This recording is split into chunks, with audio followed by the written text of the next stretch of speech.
আজকেও আপনারা খবরে দেখেছেন, আজকে ফেসবুকে পত্রপত্রিকায় কিছু টের পাইছেন। আজকেও এক নেতা ইসলামওয়ালাদের বিরুদ্ধে শক্ত শক্ত কথা বলেছে। এই পথ কখনো কুসুমাস্তীর্ণ ছিল না, কোরআন বিজয়ের পথ কখনো ফুল বিছানো ছিল না। এই পথ বড় কঠিন, আমরা জেনে এ পথে আগাচ্ছি। এই পথ বন্ধুর কণ্ঠকাকীর্ণ, মরুময়, বড় দুর্গম। এটা মাথায় রেখেই আগাতে হবে। এই কোরআনের বিজয় হওয়ার আগে আমরা থামবো না, প্রয়োজনে জীবন দেব, রক্ত দিয়ে দেব। তোমরা আমাদের থামাতে পারবে না। আপনারা কেউ কেউ বলবেন যে হুজুর, কোরআনের আইনের কথা বললেই বুঝি মানুষের জেলে দেয়, এটা কেমন কথা আপনি বললেন? আমি বলবো, দোস্ত, কোরআনের আইনের কথা বললে জেলে কেন দেবে না? কেন দেবে না? কারণ কোরআনের আইনটা যদি সমাজে চালু হয়, তখন চোরের হাত থাকবে না, কাটা হবে। তো চোরেরা কি এটা জানে না? আর আপনি বলুন তো, আপনারা বলুন তো, যদি চোরের হাত কাটার আইন বাংলাদেশে চালু থাকতো, আমাদের অধিকাংশ নেতার হাতে তো থাকতো না।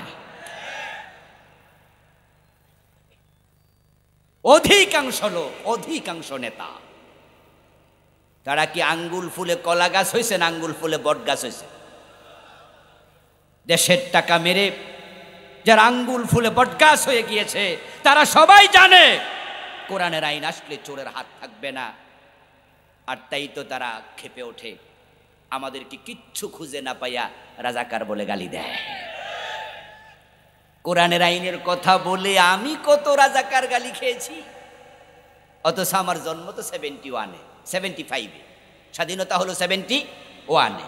স্বাধীনতার 4 বছর পরে জন্মগ্রহণ করে যদি আমি রাজাকার উপাধি পাই, যদি আমার জন্ম আরো 20 বছর আগে হতো, তারা আমাকেও যুদ্ধাপরাধী বানিয়ে দিত। আপনারা বলুন তো, কোরআনের আইন যদি কায়েম হয়ে যায়, সিনেমা হলগুলোকে এরকম থাকবে না, পরিবর্তন হবে। সুদ চলবে না, সুদ বন্ধ হবে। মদের ব্যবসা চলবে না, বন্ধ হবে। এখন যারা মদের ব্যবসা করে, হাজার কোটি টাকার ব্যবসা, হাজার কোটি টাকার ব্যবসা। 1 কেজি হেরোইনের দাম কত? একটু গুগলে সার্চ দিয়ে দেখবেন।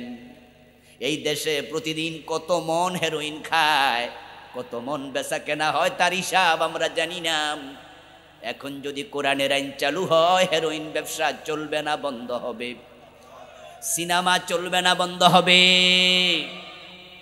কয়দিন আগে একটা ভিডিও সাক্ষাৎকার দেখলাম, ছোট্ট ক্লিপ, ফেসবুকে তো এগুলো আসে, মাঝে মাঝে চোখে পড়ে, আপনাদেরও পড়ে। একজনকে প্রশ্ন করছে, মহিলা প্রশ্ন করতেছে যে ইসলামী আন্দোলন, যে দলের নাম বললো বাংলাদেশ জামাত ইসলামী, যদি ক্ষমতায় আসে আপনাদের কি মনে হয়? ওই সিনেমার ওই মহিলা বলতেছে যে শুনছি এটা ইসলামী দল, ইসলাম তো ভালো, ওরা ক্ষমতায় আসলো ভালো, তবে সিনেমা নাকি আর করতে দেবে না। তাহলে আমি যে টাকা অনেকগুলো বিনিয়োগ করছি, আমার টাকার কি হবে? এরপরে আবার সে বলতেছে, আচ্ছা না হয় ইসলামী ছবি বানামু। সে বলতেছে যে টাকা তোলার জন্য প্রয়োজন ইসলামী ছবি বানাবে, মানে টাকা পুঁজিরই যেন উসুল হয়। এবার আপনারা বলুন তো, যারা ইসলামী সিনেমা বানায়, সিনেমা হল বানায়, সিনেমার নায়ক, সিনেমার গায়ক, সিনেমার অ্যাক্টর, প্রযোজক, পরিচালক, কোরআনের আইনের কথা শুনলে তারাই তো ভয় পায়, ঠিক কিনা? বাংলাদেশে প্রতি বছর 3টা, 4টা, 5টা সুদী ব্যাংক নতুন করে অনুমোদন পায়। একটা ব্যাংক, সুদী ব্যাংক চালু করতেই তো কোটি কোটি টাকা প্রথমে বিনিয়োগ করতে হয়। ইসলাম ক্ষমতায় আসলে, কোরআন বিজয় হলে সুদ ভিত্তিক অর্থনীতিকে থামিয়ে দেওয়া হবে, জাকাত ভিত্তিক, ব্যবসা ভিত্তিক অর্থনীতি চালু করা হবে। যাদের প্রতি মাসে কোটি কোটি টাকা সুদের ব্যবসা, কোরআনের আইনের কথা শুনলে তাদের গায়ে জ্বালা শুরু হয়ে যায়। এই লোকগুলো তাই কোরআনওয়ালাদের সাথে দুশ্মনী করছে। এবার বলুন তো, তাদের দুশ্মনী দেখে কি আমরা কোরআনের আইনের পক্ষে কথা বলা থামাইয়ে দেব? আমার বন্ধু বললে সমস্যা, পুলিশে ধরে নিছে, ধরবে। ডক্টর ইউনূসের 4 মাস আমরা ভালো আছি, এখন কোরআনের কথা বুক ফুলায় আমরা 4-5 মাস বলতেছি, কিন্তু জানি না এই সুখের রাত কবে আবার পোহাইয়া যায়। লক্ষণ বেশি ভালো নাম, আল্লাহ না করুক যদি আবার তাদের মতো আরেক দল ক্ষমতায় আসে, কোরআনওয়ালাদের বিরুদ্ধে তারা আবার নতুন করে নাটক শুরু করবে। কোরআনের এই কথা বলা ঝুঁকিপূর্ণ, এটা জানার পরও আমরা কেন কথা বলি? আমার শুরু থেকে আলোচনার এই পর্যন্ত আমি কি আমার বাপ দাদার পক্ষে কথা বলেছি? আমি কথা বলেছি কার কার কথা বলেছি? আল্লাহর কোরআনের কথা বলেছি। আমি কোরআনকেই তো ক্ষমতা নিতে কথা বলেছি নাকি? কারণ রাসূলুল্লাহ সাল্লাল্লাহু আলাইহি সাল্লামকে আল্লাহ বলে, এই কিতাব আমি আপনাকে দিয়েছি চুমু খেয়ে তাকে রাখার জন্য নয়। সকাল সন্ধ্যা তেলাওয়াত করে কারি কারি সওয়াব কামাবেন, এ কোরআনের আইনগুলো সমাজে কায়েম করবেন না, এ সওয়াব কামানোর জন্য নয়। কোরআন দিয়েছি অন্ধকার থেকে মানুষকে আলোর পথ দেখাতে। কোরআন তাবিজ লিখে গলায় ঝুলানোর জন্য আসে নাই। মানুষ মারা গেলে চারদিকে গোলো হয়ে বসে খতম করে আপনার জান্নাতে দাদাকে নানাকে পাঠিয়ে দেওয়ার জন্য কোরআন আসে নাই। হ্যাঁ, কোরআন পড়লে সওয়াব আছে, কোরআন পড়লে জিন পালাবে, কোরআন পড়ে ফু দিলে রোগী অসুস্থ হবে, সব ঠিক আছে। এগুলো হচ্ছে কোরআনের বাহ্যিক কাজ। মূল কাজ হলো কোরআন দিয়ে সমাজ চালাতে হবে। قال النبي صلى الله عليه وسلم من قال به صدق ومن حكم به عدل ومن عمل به أجر ومن دعا إليه هدي إلى صراط مستقيم। প্রিয় নবীজি মুহাম্মদ সাল্লাল্লাহু আলাইহি ওয়াসাল্লাম কোরআনের দিকে ইঙ্গিত করে বলেন, মান ক্বালা বিহি সাদাকা, যে ব্যক্তি কোরআন দিয়ে কথা বলবে, কোরআন থেকে কথা বলবে, সে সত্যবাদী। ওয়ামান আসদাকু মিনাল্লাহি হাদিসা ওয়ামান আসদাকু মিনাল্লাহি কিলা। এই পৃথিবীতে কোরআনের মতো সত্য, আল্লাহর মতো সত্যবাদী আর কেউ নেই। আবু বকর, ওমর, ওসমান, আলী, তালহা, জুবায়ের, আয়েশা, খাদিজা, এইভাবে ১৬ লাখের মতো সাহাবী সবাই কোরআনকে নিজের জীবনের সাথে ফিট করে ফেলল। কোরআনের বাহিরে চলে নাই, কোরআনের বাহিরে বলে নাই। ব্যক্তি জীবন, পারিবারিক জীবন, সামাজিক জীবন, এক পর্যায়ে মক্কা বিজয় হওয়ার পরে পুরা আরবের অংশ রাষ্ট্রীয় জীবনে কোরআন গ্রহণ করল। কোরআন যখন আসলো, আইয়ামে জাহিলিয়া পরিবর্তন হয়ে নবী মুহাম্মদ বলেন, খায়রুল কুরুনি করনি, আমার যোগ দুনিয়ার সেরা যোগ হয়ে গেল। নাম এখন পরিবর্তন, ছিল আইয়ামে জাহিলিয়া, হয়ে গেল খায়রুল কুরুন। এমন সেরা যোগে পরিণত হলো, এমন যোগ পৃথিবী কোনোদিন দেখেনি, কোনোদিন দেখবে না। এবার আপনাদের কাছে যাই, বলুন তো বাংলাদেশে এখনো কোরআন আছে না নাই? এই যে আমার সামনেও তো এক কফি আছে। হেফজখানাগুলোতে, মসজিদগুলোতে, মাদ্রাসাগুলোতে কোরআনের কফির অভাব নাই। কিন্তু বলুন তো বাংলাদেশে শান্তি আছে নাকি? বাজারে গেলে গরিব মানুষ তরকারি কিনতে পারে না, ডাল কিনলে চাল কেনার টাকা নাই, চাল কিনলে ডাল কেনার টাকা নাই। কত গরিব মানুষ চোখের পানি ছেড়ে দিয়ে বাজারে কাঁদে, যার খবর আমরা অনেকে জানিও না। একটা ডিমের দাম 12 টাকা, 15 টাকা। পেঁয়াজের কেজি হয়ে যায় 120-30 টাকা। অর্থনীতিতে সমৃদ্ধি নাই, শান্তি নাই। মানুষের অবস্থা এমন হাপসাপ করছে, বাংলাদেশের ব্যাংকগুলো 10 লাখ টাকা একসাথে দেওয়ার মতো অনেক ব্যাংকের এখন সামর্থ্য নাই। পুরাটা দেশ তলাবিহীন চুরি হয়ে গেছে। কারণ জাহিলিয়াতে যেমন চুরি ডাকাতির কারণে অশান্তি ছিল, গত 15 বছরে এত বেশি চুরি হয়েছে, দেশের টাকা চুরি করে একদল লোক কানাডা বেগম পাড়া বানাইছে।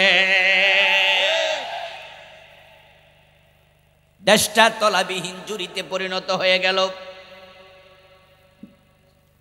একজন নেতৃত্ব বলে ফেললেন তার বাড়ির ফিয়ন 400 কোটি টাকার মালিক। বলুন তো টাকাটা তার নিজের নাকি দেশের টাকা? জনগণের টাকা লোপাট করে যারা 1000 কোটি টাকা দিয়া কানাডা আমেরিকায় বাড়ি বানায়, দেশের সমৃদ্ধি যারা নষ্ট করেছে, শুধু এস আলম গ্রুপ ইসলামী ব্যাংকের 18টি শাখা থেকে 80,000 কোটি টাকা পাচার করেছে। ইসলামী ব্যাংকের মাঝে রিকশাওয়ালাদের অ্যাকাউন্টও আছে না নাই? এই যেন আরেক নব্য জাহিলিয়াত। জাহিলিয়াতের যুগে খুন ছিল, দর্শন ছিল। জুলাইয়ের 1 তারিখ থেকে আগস্টের 5 তারিখ পর্যন্ত একদল লোক নিজের ক্ষমতা বাঁচানোর জন্য 2000-এর উপরে ছাত্রদেরকে খুন করেছে। মায়ের কোলের শিশু পর্যন্ত নিরাপদ ছিল না। ঘরের বারান্দায় দাঁড়ানো, ব্যালকনিতে দাঁড়ানো শিশুর মাথার খুলি পর্যন্ত হেলিকপ্টার থেকে গুলি করে উড়িয়ে দেয়া হয়েছে। অর্থনীতিতে নাই নিরাপত্তা, জীবনের ছিল না নিরাপত্তা। সিলেটের এমসি কলেজে স্বামীর হাত থেকে কেড়ে নিয়া 8 জন নরপশু তার স্ত্রীকে উপর্য পরিদর্শন করেছে।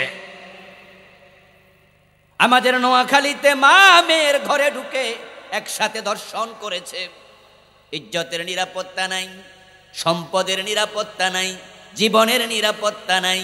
মনে হয় আরেক জাহিলিয়াতে আমরা পৌঁছে গিয়েছিলাম। এখন এই জাহিলিয়াত থেকে আবার মুক্তির জন্য আল্লাহর কোরআনের কাছে ফিরে যাওয়া দরকার আছে না নাই? আমি আপনাদের সম্মুখে সূরা ইব্রাহিমের প্রথম আয়াতে কারিমা তিলাওয়াত করেছি।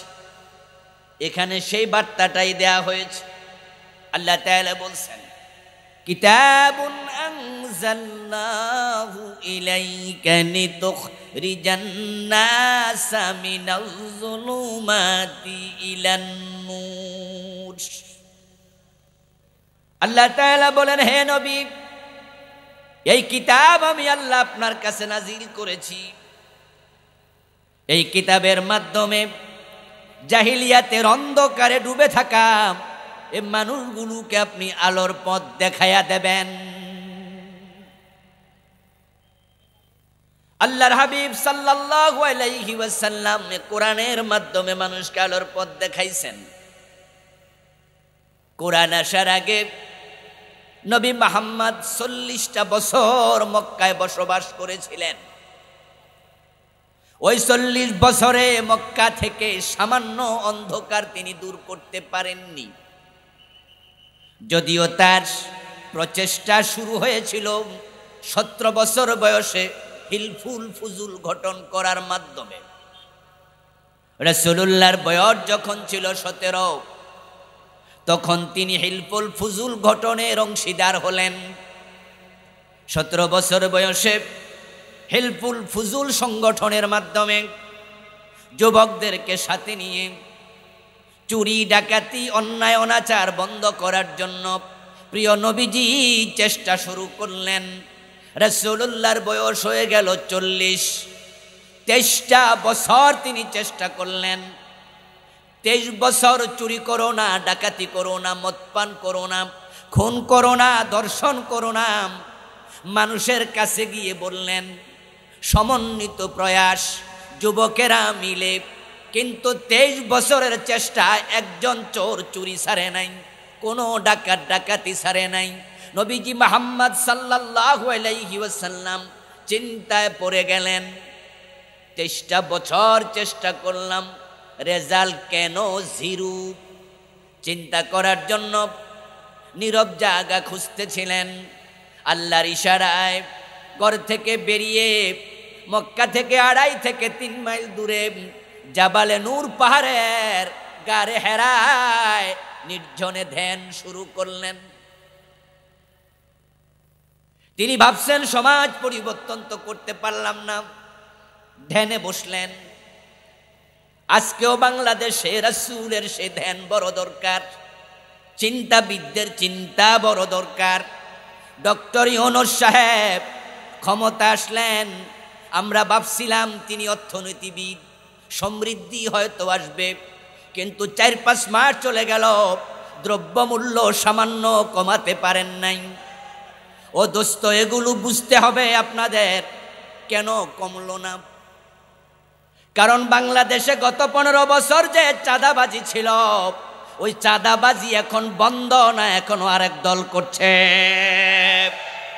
তো কেমনে কমবে? উত্তরবঙ্গে যেই টমেটো উৎপাদন হয়, ওখানে বাজার মূল্য যদি 12 টাকা হয়, ঢাকায় আসার সময় পথ ভাড়া, ট্রাক ভাড়া যোগ হয়ে 5 টাকা, সেটা হয়ে যাবে 17। যদি 17 টাকা খরচের পরে কাউরান বাজার পৌঁছত, দোকান ব্যবসায়ী যদি 5 টাকা ব্যবসা করত, ওইটা 22 টাকা বিক্রি করতে পারত। কিন্তু আসার পথে 5 থেকে 6 জায়গায় শুধু পুলিশকে চাঁদা দেয়া লাগে।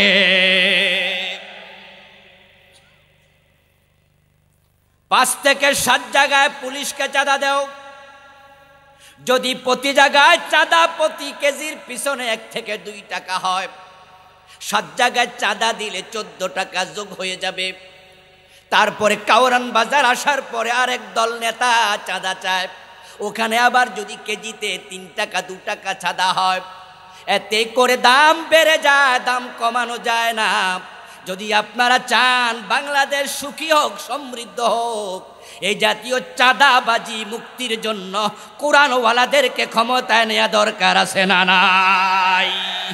যারা পেটের জন্য রাজনীতি করবে না। আমার প্রিয় ভাইয়েরা, রাসূলুল্লাহ সাল্লাল্লাহু আলাইহি ওয়াসাল্লাম 23 বছর চেষ্টা করলেন, ভাবছেন কেন পরিবর্তন হলো না। ওই ভাবা অবস্থায় গারে হেরাতে ধ্যান অবস্থায় কোরআন নাজিল হলো। আজকেও যারা আমরা বুদ্ধিমান আছি, শিক্ষিত মানুষ আছি, ভাবুন, ভাবতে হবে। আজ থেকে 52 বছর আগে ডক্টর কামাল হোসেনের নেতৃত্বে দেশ স্বাধীন হওয়ার পরের বছর যে সংবিধান লেখা হয়েছে, ওই সংবিধান 52 বছর 53 বছরে আমাদেরকে সমৃদ্ধি শান্তি দিতে পারেনি। এখন ভাবা দরকার, যেই সংবিধান শান্তি দিতে পারে না, ওইটাকে সরাইয়া কোরআনকে সংবিধান বানানো দরকার।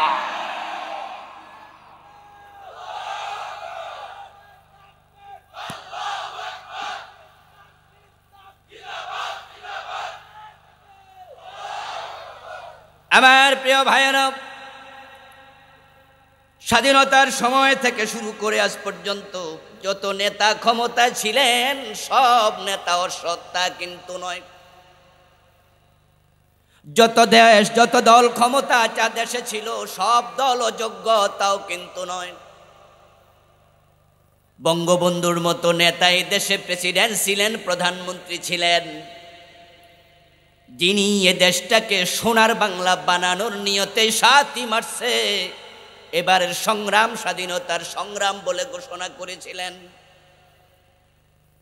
রাজনৈতিক দিক থেকে বঙ্গবন্ধুকে আমরা অযোগ্য বলবো, এর সুযোগ আমাদের নাই।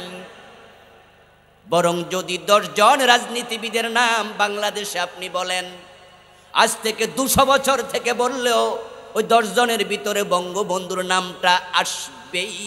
তিনি অযোগ্য ছিলেন না, কিন্তু উনাদের 2-3 বছর যে ক্ষমতা চলছিল, যোগ্য নেতা, কিন্তু দেশটাকে চোর ডাকাত মুক্ত করতে পারেন নাই।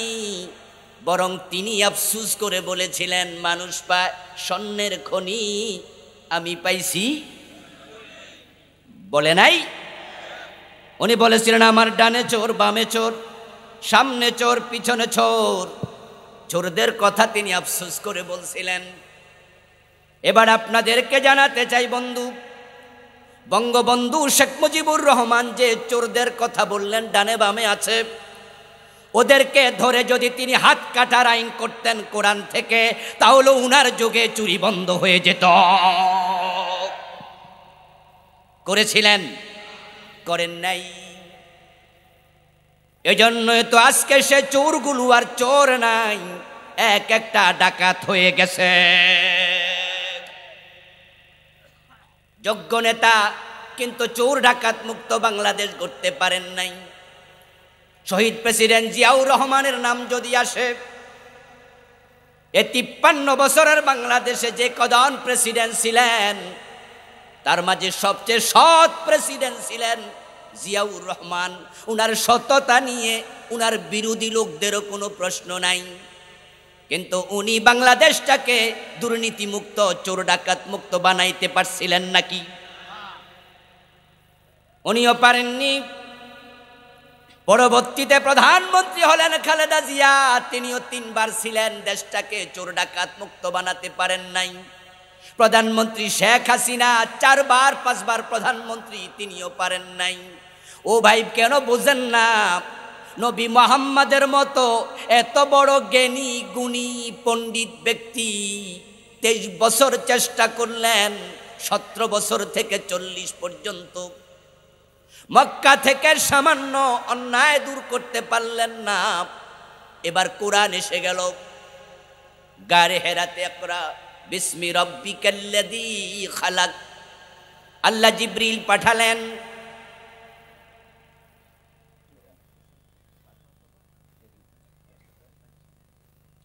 আল্লাহ তাআলা জিবরিল আমিনকে পাঠালেন। কোরআন এসে গেল। রাসূল সাল্লাল্লাহু আলাইহি ওয়াসাল্লাম কোরআন নিয়ে মানুষের কাছে কাছে গেলেন। আল্লাহ বললেন, ইকরা বিসমি রাব্বিকাল্লাযী খালাক, রবের নামে পড়ো। পড়া হলো শুরু। ইয়া আইয়ুহার রাসূল বাল্লিগ মা উনজিলা ইলাইকা মির রাব্বিকা। ও নবী, আপনার রবের পক্ষ থেকে যে ওহী আসলো, এটা মানুষের কাছে আপনি প্রচার করুন। রাসূলুল্লাহ কোরআন প্রচার শুরু করলেন। প্রচার করতে করতে রাসূলের বয়স হয়ে গেল 63। 17 বছর থেকে 40, আবার 40 থেকে 63। একটু যোগ বিয়োগের অঙ্ক করেন দেখি। 17 থেকে 40 কত বছর হয়? 23। 40 থেকে 63, এখানে কত? 23। কি চমৎকার কম্বিনেশন! আগেও 23, পরেও 23। উদ্যোগকারী একজন, আগেও যিনি, পরেও তিনি। প্রথম 23 বছর যুবকদেরকে সাথে নিয়ে যিনি চাইলেন মক্কাকে ভালো করতে, তিনি মুহাম্মদ ইবনে আব্দুল্লাহ। আবার নতুন করে কোরআনের দাওয়াত দিচ্ছেন যিনি, তিনিও মুহাম্মদ ইবনে আব্দুল্লাহ। একই ব্যক্তির 23 বছর দাওয়াত জিরু, পরের 23 বছর ফুলে ফলে সুশোভিত হয়ে গেলেন তিনি তামাম দুনিয়ার সেরা মহামানব, মহানায়ক, দুনিয়ার শ্রেষ্ঠতম হিরু। একই ব্যক্তির প্রথম 23 বছর ভালো নয় রেজাল্ট, দ্বিতীয় 23 বছর ফুলে ফুলে ভরে গেল। প্রথম 23 বছরে জাহালাত দূর হয় নাই, পরের 23 বছরে খাইরুল কুরুন হয়ে গেল। একই ব্যক্তি, কারণ খুঁজে দেখো, কারণ শুধু একটা। প্রথম 23 বছরে চেষ্টা করেছেন কোরআন ছাড়া, তখন কোরআন ছিল না। পরের 23 বছর চেষ্টা করেছেন কোরআন দ্বারা, তাই পরিবর্তন হয়ে গেছে। এখন 53 বছরে বাংলাদেশ সমৃদ্ধ হয় নাই, উন্নত হয় নাই, শান্তির বাংলাদেশ, সোনার বাংলাদেশ হয় নাই। তাই এখন কোরআনের কাছে আবার নতুন করে ফিরে আসা দরকার আছে না? 53 বছর বাংলাদেশ কি কোরআন দ্বারা চলছে না কোরআন ছাড়া? কথা বলতে হবে, কোরআন দ্বারা না কোরআন ছাড়া? আমাদের সচিবালয় কি কোরআন দিয়ে চলে? গণভবন চলে, বঙ্গভবন চলে, মন্ত্রণালয় চলে, আদালত চলে, অর্থনীতি, সমাজনীতি, রাজনীতি, শিক্ষানীতি, স্বরাষ্ট্রনীতি, পররাষ্ট্রনীতি, কোথাও কোনটাও কোরআন দিয়ে চলে না। এতে প্রমাণিত হয়ে গেছে কোরআন ছাড়া জাহিলিয়াতের যুগ পরিবর্তন হয় নাই, 90 জাহিলিয়াত পরিবর্তন হবে না কোরআন ছাড়া। পরিবর্তন চাইলে দল বেঁধে কোরআনের কাছে ছুটে যাওয়া দরকার।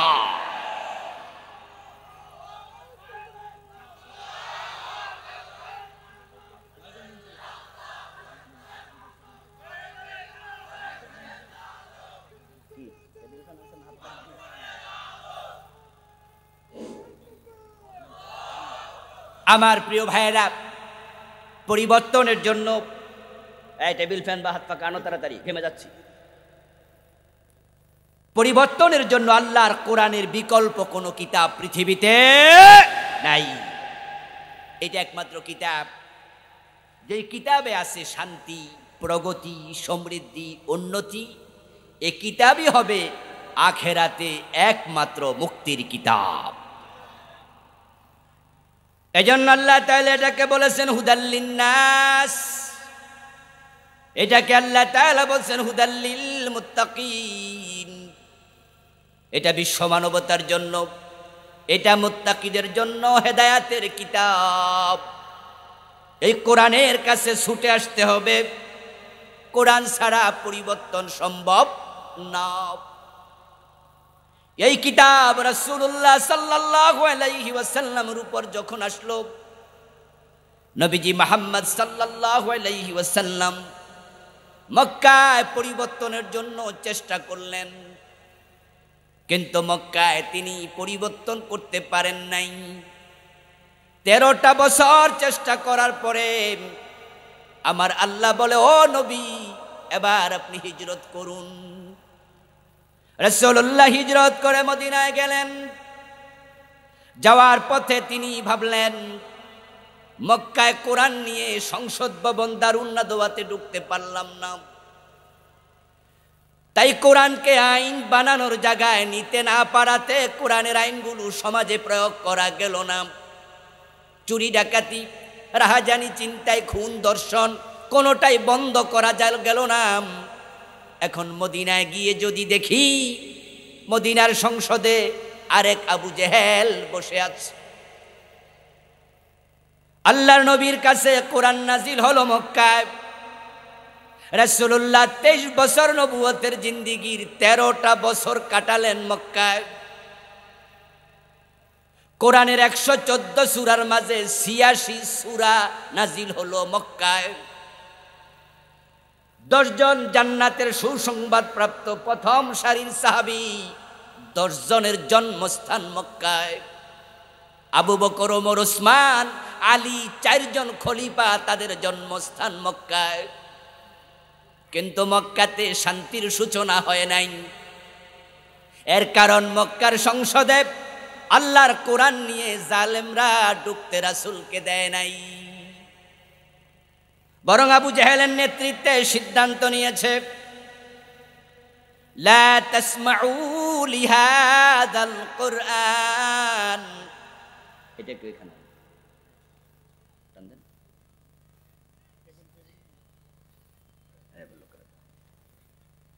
লা তাসমাউ লিহাদাল কোরআন। আবু জেহেলরা সিদ্ধান্ত নিয়েছে, মুহাম্মদ যেখানে কোরআন পড়ে সেখানে কোরআন শুনতে যাওয়া যাবে না। ওয়ালগাউ ফীহি, দ্বিতীয় সিদ্ধান্ত নিয়েছে, যেখানে কোরআন পড়বে, কোরআন আলোচনা করে শোনাবে, গন্ডগোল লাগাইয়া দেবে। রাসূলকে কোরআন পড়তে মানা করলো, পড়লে শুনতে মানা করলো। কোরআন যেখানে শোনা হবে, পড়া হবে, সেখানে গন্ডগোল লাগাইতে বলল। তাই মক্কায় শান্তি আসে নাই। এবার বলুন তো, বাংলাদেশ কেমনে চুরি বন্ধ হবে, ডাকাতি বন্ধ হবে, দেশের টাকা বিদেশে পাচার কেমনে বন্ধ হবে, ফিয়নকে 400 কোটি টাকার মালিক হওয়া থেকে কেমনে বিরত রাখবেন? এই দেশও তো গত 15 বছর সব জায়গায় কোরআনের মাহফিল হতে দেয় নাই, যেখানে হয়েছে সেখানে অনুমতির জন্য দৌড়াদৌড়ি করা লেগেছে। বরং আল্লাহর কোরআন ওলাদের উপরে চলেছে জুলুম, অত্যাচার। আল্লামা সাইদি রাহিমাহুল্লাহর মতো মানুষ 13টা বছর বিনা দোষে জেলখানায় থাকা লেগেছে। আল্লামা জুনায়েদ বাবু নগরী রাহিমাহুল্লাহর মতো মানুষটাকে, বুড়া আলেমটাকে রিমান্ডের নামে 2টা হাঁটু পিটায়া অসল করে দিয়েছে। কত আলেম জেলখানায় কত বছর কাটাইছে। আজকের যে আমির হামজা ভাই এখানে আসছেন, আলোচনা করবেন, কোন অপরাধে 3 বছর জেলে থাকা লাগলো। মামুনুল হক ভাইয়ের মতো লোকটাকে জেলে নিয়া নিজের বউ দিয়া ধর্ষণের মামলা করে তারা বেজ্জতি করেছে, শাপলা চত্বরে পাখির মতো গুলি করেছে। ইসলামী আন্দোলনের 11 জন নেতাকে বিনা দোষে ফাঁসিতে ঝুলাইছে।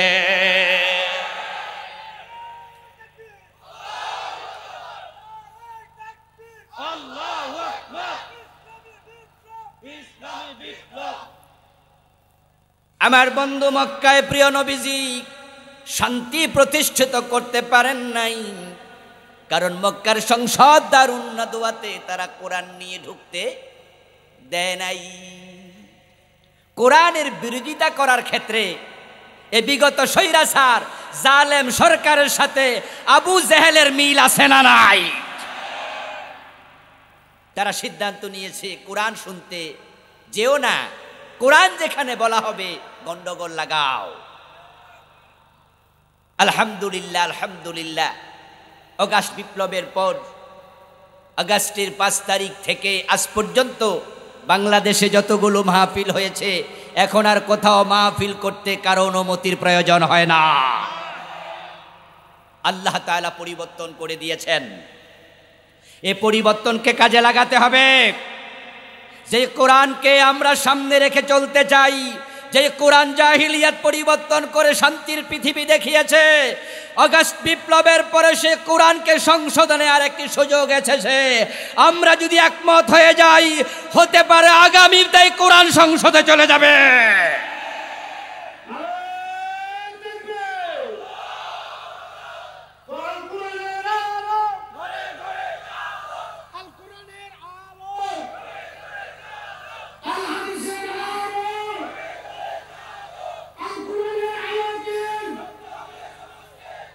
আমার প্রিয় ভাইরা বলুন তো, কোরআন কি শুধু তেলাওয়াত করে তাকে রাখার কিতাব? কোরআন কি শুধু তাকে থাকার জন্য এসেছে? কোরআন শাসিত হতে আসে নাই, কোরআন শাসন করতে এসেছে। قال النبي صلى الله عليه وسلم الإسلام يعلو ولا يعلى। প্রিয় নবীজি বলেন, ইসলাম বিজয়ী হতে এসেছে, ইসলাম পরাজিত হতে আসে নাই। রাসূল বলে ইসলাম বিজয়ী হতে এসেছে, ইসলাম পরাজিত হতে আসেনি। প্রিয় নবীজির এই হাদিসকে সামনে রেখে আপনাদের কাছে আমার বিনীত প্রশ্ন, জবাব যাদের জানা আছে একটু জবাব দেন। 53 বছরের বাংলাদেশে ইসলাম কি বিজয়ী না পরাজিত? যদি ইসলাম পরাজিত হয়, ইসলামকে বিজয় করার দায়িত্ব আমাদের কাঁধে আছে না নাই? বাংলাদেশে 53 বছরে কোরআন কি শাসকের ভূমিকা আছে না শাসিত? কোরআন কি শাসিত হতে এসেছে না শাসন করতে এসেছে? আল্লাহর কোরআনকে শাসনের জায়গায় নেওয়া দরকার আছে না নাই? আলোচনার এক জায়গায় আমি বলেছি, আবু বকর, ওমর, উসমান, আলী, তালহা, জুবাইর, সাদ বিন আবি ওয়াক্কাস, খাদিজা, আয়েশা রাদিয়াল্লাহু তাআলা আনহুমের মতো ১৬ লক্ষ সাহাবী তারা কোরআন গ্রহণ করতে রাজি হলো, তাই তো জাহিলিয়াত পরিবর্তন হলো। রাসূলুল্লাহর নবুয়তের মাত্র 23 বছরে ১৬ লক্ষ সাহাবী যদি জাহিলিয়াত দূর করে কোরআন দিয়ে দেশ চালাইয়া শান্তি সমৃদ্ধির পৃথিবী উপহার দিতে পারে, পৃথিবীর সেরা যোগ উপহার দিতে পারে, 53 বছরে আমরা পারি নাই। মুসলমান আছি আমরা 16 কোটি, আল্লাহর কাছে আসামি হওয়া লাগবে।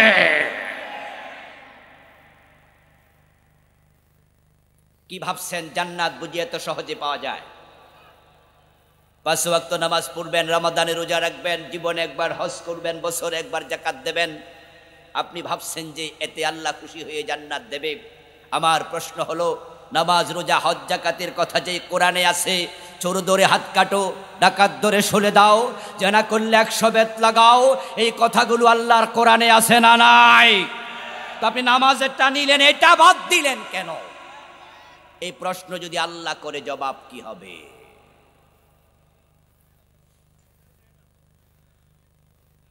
আমার বন্ধু রাসূল যে কোরআন রেখে গেলেন, আবু বকর, ওমর, ওসমান, আলী রাদিয়াল্লাহু তাআলা আনহুম রাসূলের রেখে যাওয়া কোরআন দিয়া 30টা বছর অদ্য পৃথিবী চালালেন। কবি নজরুল চমৎকার ভাবে বলেছেন, অর্ধ পৃথিবী করেছো শাসন, ধুলার তখ্তে বসে, খেজুর পাতার প্রাসাদ তোমার বারে বারে গেছে খসে। রাষ্ট্রের নাম ছিল মদিনা, মসজিদে নববী তার সংসদ ভবন, সেই আফ্রিকা সহ, ইউরোপ সহ, ইটালির রোম সহ ইসলামের অধীনে চলে গেছে। রোম সাম্রাজ্য ওমরের সময় বিজয়ী হয়েছে, পারস্য সাম্রাজ্য বিজয়ী হয়েছে, অর্ধ পৃথিবী হযরত ওমর প্রেসিডেন্ট। একটু দয়া করে জবাব দিন মুসলমান, ওমর যখন অর্ধ পৃথিবী চালালেন, মন মতো চালালেন না আল্লাহর কোরআন মতো? কোরআনের বাহিরে যা আছে তা মিথ্যা, কোরআনের সাথে যা মিলবে তাহাই সত্য। আল ইসলামু হাক্কুন ওয়াল কুফরু বাতিল। কোরআনের বিপরীতে কুফর। ফামা বাদাল হাক্কি ইল্লা দালাল। হকের পরে ভ্রষ্টতা ছাড়া আর কিছু নাই। যদি সমাজে সত্যবাদিতা এবং সমাজে সত্যশ্রয়িতা দেখতে চান, তাহলে সকলকে কোরআন দিয়ে কথা বলতে, কোরআন দিয়ে কাজ করতে, কোরআন দিয়ে চলতে উদ্বুদ্ধ করতেই হবে। আমরা কোরআনকে বলি সংবিধান, আমরা কোরআনকে বলি জীবন বিধান। এই কথার সাথে দ্বিমত কোনো বাংলাদেশি ধর্মনিরপেক্ষ লোক করে না। তারাও বলে কোরআন জীবন বিধান। যদি কোরআন জীবন বিধান হয়, তাহলে জীবনের সব জায়গায় কোরআন দরকার আছে না নাই? তোমরা বললা কোরআন জীবন বিধান, অথচ তোমাদের আদালতে, বিচারালয়ে, তোমাদের হাইকোর্টে, সুপ্রিম কোর্টে, জজ কোর্টে, নিম্ন আদালতে কোথাও তোমরা কোরআনটাকে ফিট করলা না। বললা কোরআন জীবন বিধান, তাহলে তোমাদের আদালত কি তোমাদের জীবনের অংশ নয়? কোরআনকে বললেন জীবন বিধান, তাহলে আপনার অর্থনীতি সুদভিত্তিক কিভাবে চলে? পুঁজিবাদী অর্থনীতি কিভাবে চলে? সমাজতান্ত্রিক অর্থনীতির চেষ্টা কিভাবে চলে? কোরআন জীবন বিধান যদি হয়, অর্থনৈতিক জীবনে কোরআন দরকার আছে না নাই? কোরআন যদি জীবন বিধান হয়, রাজনৈতিক জীবনে কোরআন দরকার আছে না নাই? অথচ কার কথা বলবো, দুঃখ কার কাছে বলি? বাংলায় প্রবাদ আছে, সর্বাঙ্গে ব্যথা মলম দেব কোথায়? এইমাত্র আপনারাও আমার সাথে একমত হলেন যে কোরআন জীবন বিধান। কোরআন যদি সংবিধান হয়, জীবন বিধান হয়, রাজনৈতিক জীবনে কোরআন লাগবে কি? আপনারা বললেন লাগবে। অথচ দেশে একদল পীর আছে, হুজুর আছে, ইমাম আছে, যারা নিজেরাই মানুষের কাছে বলে আমি কোনো রাজনীতি করি না। এমন কথা বলার মতো পীর, বুজুর্গ, ইমাম আছে না নাই? বলে না আমি কোনো রাজনীতি করি না। এবং তার মুরিদেরা, উনার ভক্তরা এসে মানুষের কাছে বলে আমাদের হুজুর এত আল্লাহওয়ালা মানুষ, উনি বাংলাদেশি কোনো দল করে না, কোনো রাজনীতি করে না। আমাদের খতিব সাহেব খুব ভালো মানুষ, উনি কোনো রাজনীতি ফাজনীতি করে না। আমি আপনাদের কাছে জিজ্ঞাসা করতে চাই, নবী মুহাম্মদের জীবনে রাজনীতি আছে না নাই? উনি প্রেসিডেন্ট ছিলেন 10 বছর, রাজনীতি করে নাই। আবু বকর, ওমর, ওসমান, আলীর জীবনে রাজনীতি আছে না নাই? তা আপনার পীর সাহেবের সাথে রাসূলের রাজনীতিরও মিল নাই। আবু বকর, ওমর, ওসমান, আলী রাদিয়াল্লাহু তাআলা আনহুম খোলাফায়ে আরবাআ, 4 খলিফার জীবনের মিল নাই।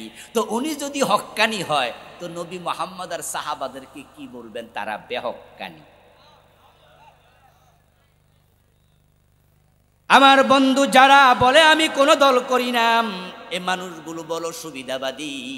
তারা সব দলের নেতাদের থেকে সুবিধা নিতেই কথাগুলো বলে।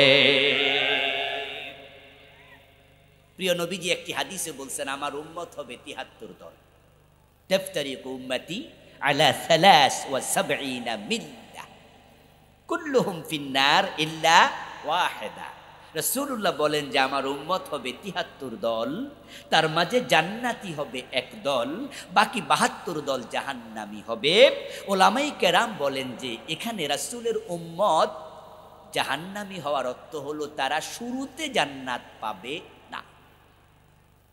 শুরুতে জান্নাত একদল পাবে, বাকি ৭২ দল তারা শুরুতে জাহান্নামে যাবে।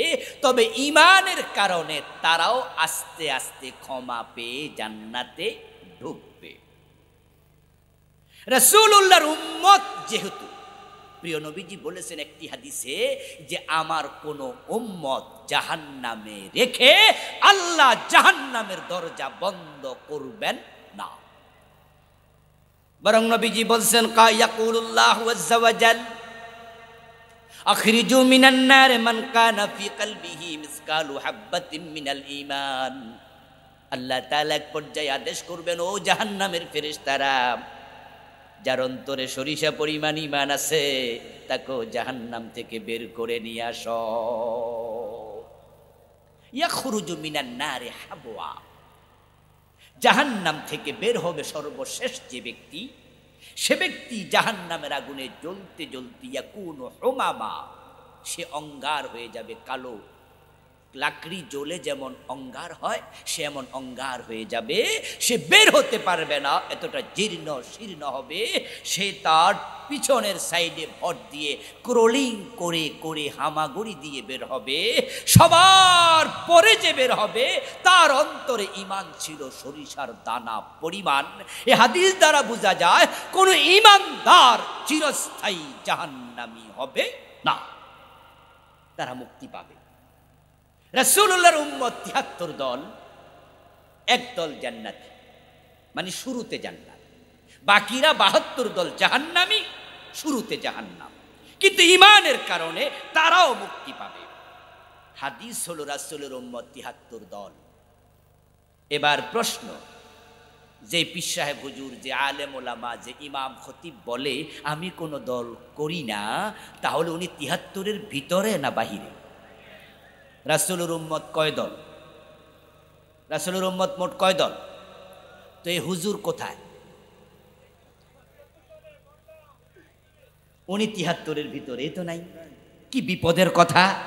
উনি পীর হিসাবে বড়, কিন্তু রাসূলের উম্মতের ভিতরে নাই। উনি খতিব হিসাবে অভিজ্ঞ, রাসূলুল্লাহর উম্মতের ভিতরে নাই। রাসূলুল্লাহর উম্মতের ভিতরে যে থাকবে না, সে জান্নাত পাবে কেমনে? মানুষ যখন মারা যায়, কবরে দেওয়ার সময় একটা দোয়া আছে, বিসমিল্লাহি ওয়া আলা মিল্লাতি রাসূলিল্লাহ। এই দোয়াটা কি আপনাদের এলাকায় আছে?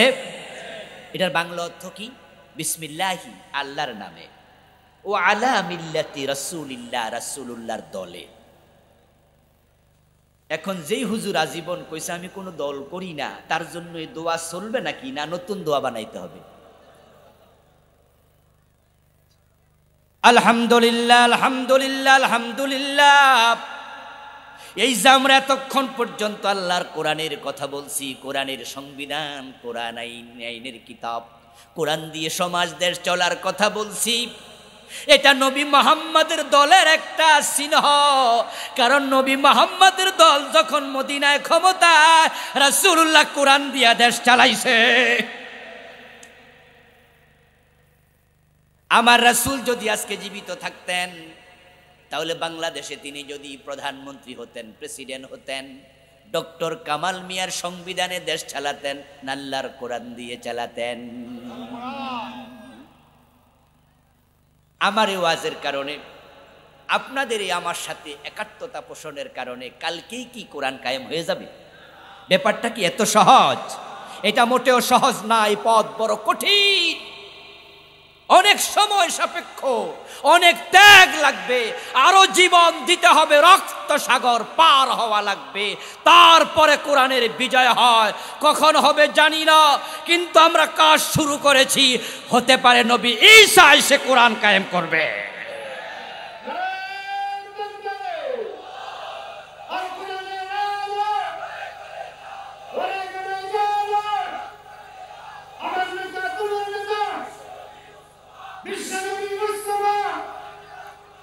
আমার প্রিয় ভাইয়েরা, কাজটা খুব কঠিন।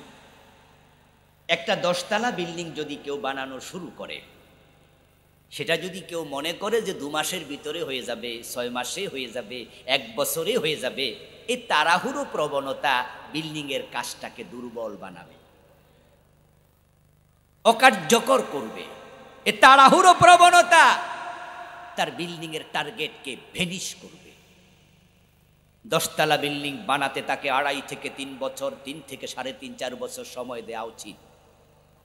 নবী মুহাম্মদ যদি 23 বছর চেষ্টা করে কোরআন বিল্ড আপ করে, কোরআন কায়েম করে, নবী নাই, সাহাবা নাই, তাবিঈ নাই, তাবে তাবিঈ নাই, আমরা গুনাহগার আল্লাহর বান্দারা, আমাদেরকে ধৈর্য ধরে সময় দিয়ে আগাতে হবে।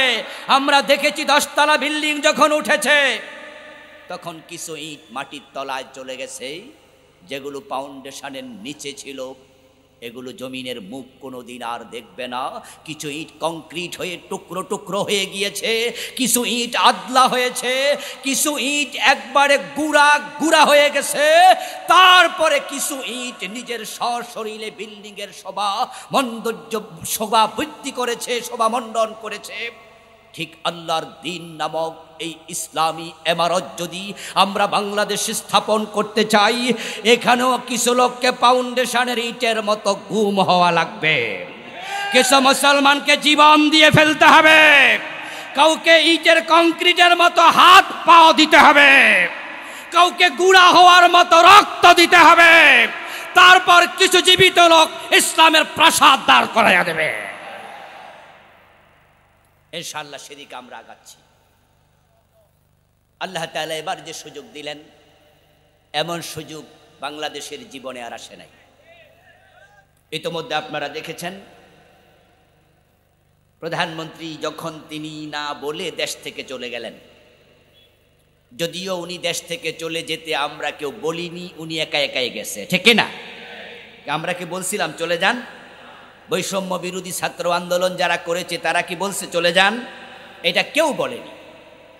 বরং ছাত্ররা তো চাইছিল শুধুমাত্র কোঠা সংস্কার দিলেই তো শেষ হতো, দিলেন না, উল্টা রাজাকারের নাতি বলে প্যাঁচ নিজেই লাগাইয়া দিলেন। তারপরও সরি বললে ঝামেলা শেষ হয়ে যেত। মূলত উঠছিল ঘামাসি, এটা চুলকাইলে যে ক্যান্সার হইয়া রুগী মইরা যাবে এটা রুগী জানতো না। না হয় বিষয়টা ইজি ছিল, কোটা সংস্কার করলেই হতো। সংস্কার তো করেছেই, শেষ পর্যন্ত তো এমন করাই করছে যে 90-95% দিয়ে দিছে। নাই, প্যাঁচ তো আগেই লাগাইছে। রাজাকারের বাচ্চা বলে গালি দেওয়ার পরে সরি বলে দিলে তাও হতো, কিন্তু করে নাই, গুলির অর্ডার দিয়েছে। গুলি করার পরে ওই পুলিশকে যদি শাস্তি দিত তাও তো হতো, আরো গুলি করো, প্যাঁচ আরো লাগাইছে। ছাত্ররা বলে না, 9 দফা মানলেন না, 1 দফা পদত্যাগ করলেও হতো, কিন্তু না, পদত্যাগ না করে পলাই চলে গেল। কেউ বলেনি পালাতে। পালানোর সাথে সাথে প্রধানমন্ত্রীর সাথে সংশ্লিষ্ট সংবিধানের সকল ধারাগুলো নিজে নিজে স্থগিত অবস্থায় আছে। মন্ত্রী পরিষদের সকল সদস্য একসাথে পালিয়ে যাওয়ার কারণে মন্ত্রী পরিষদের সাথে সংশ্লিষ্ট সংবিধানের সকল ধারা রীতিমতো স্থগিত হয়ে গেছে। 300 এমপি একসাথে পালিয়ে যাওয়ার কারণে তাদের সাথে সম্পৃক্ত সংবিধানের সকল ধারা রীতিমতো আল্টিমেট স্থগিত হয়ে আছে। তাই তো কথা উঠেছে এই সংবিধান পরিবর্তন করতে হবে, কেউ বলেছে নতুন করে লিখতে হবে। যেহেতু কথা উঠেছে, আমরা আগ বাড়িয়ে ধাক্কা দিয়ে সামনে গিয়ে বলবো এই সংবিধান পরিবর্তন করে কোরআনকে সংবিধান বানাতে হবে। আমরা জেগে উঠলে আমাদের দাবি মানতে সরকারকে বাধ্য করা হবে। আমার ভাই, কোরআনকে সংবিধান বানানো দরকার আছে না নাই? এজন্য কাজ করা দরকার আছে না নাই? এটা হোক আমাদের সকলের দাবি। নবী মুহাম্মদ বলেন, মান হাকামা বিহি আদাল। কোরআন দিয়ে যে কথা বলে সে সত্য বলে। কোরআন দিয়ে যারা বিচার করবে সেই ন্যায় বিচার করবে। ন্যায় বিচার পেতে হলে কোরআনের কাছে যাওয়া দরকার আছে না নাই? কোরআনবিহীন বিচার যে ন্যায় বিচার হয় না, সেটা তো আমরা নিজ চোখে দেখে আসছি। এই দেশে টাকা দিয়ে আদালতের হাকিম পর্যন্ত কিনে ফেলা যায়। এই আদালত আমাদেরকে ন্যায় বিচার দিতে পারেনি, বরং আমরা দেখেছি আদালতে উপস্থিত করে মিথ্যা সাক্ষী শিখাইয়া তারপর বড় বড় আলেমদেরকে ফাঁসানো হয়েছে। সুখরঞ্জন বালি আল্লামা সাইদির বিরুদ্ধে মিথ্যা সাক্ষী দিতে রাজি হয়নি, না হওয়ার কারণে আদালতের সামনে থেকে ওনাকে কিডন্যাপ করে ইন্ডিয়ার কারাগারে 5 বছরের মতো রাখা হয়েছে। কোরআন যদি আসে, এমন ন্যায় বিচার পৃথিবীর মানুষ দেখবে, যেই ন্যায় বিচার আবার পৃথিবীকে শান্তি দেবে, শান্তির ফুলগুদারা পৃথিবীর পরতে পরতে প্রবাহিত করে দেবে। আমার নবী মুহাম্মদ এমন ন্যায় বিচার প্রতিষ্ঠিত করেছেন, তিনি বলেছিলেন আমার মেয়ে ফাতেমা যদি চুরি করে আমি ফাতেমার হাতটাও কেটেই দেব। আমরা ন্যায় বিচার দেখেছি হযরত ওমরের সময়। হযরত ওমরের ছেলে আবু শামা মদ পান করেছে, হযরত ওমর নিজের ছেলেটাকে রেহাই দেন নাই, 80 বেত্রাঘাত করেছেন। কবি নজরুল চমৎকার ভাবে বলেছেন, মদ্যপানের অপরাধে প্রিয় পুত্রকে নিজ করে মেরেছ দুররা, মরেছে পুত্র তোমারই চোখের পরে। এ কোরআন যদি সমাজে কায়েম হয়ে যায়, আবার ঘরের দরজা খুলে আমরা ঘুমাতে পারবো। হিন্দু, বৌদ্ধ, খ্রিস্টান, ইহুদি সবার জন্যই শান্তি আসবে। কোন হিন্দুর ঘরে যদি মুসলমান চোর চুরি করতে ঢোকে, চুরি করা প্রমাণিত হয়, আল্লাহর কোরআনের আইন এতটাই নেই বিচার করবে, ওই মুসলমান চোরের হাত আল্লাহর কোরআনের আইনে কেটে দেয়া হবে।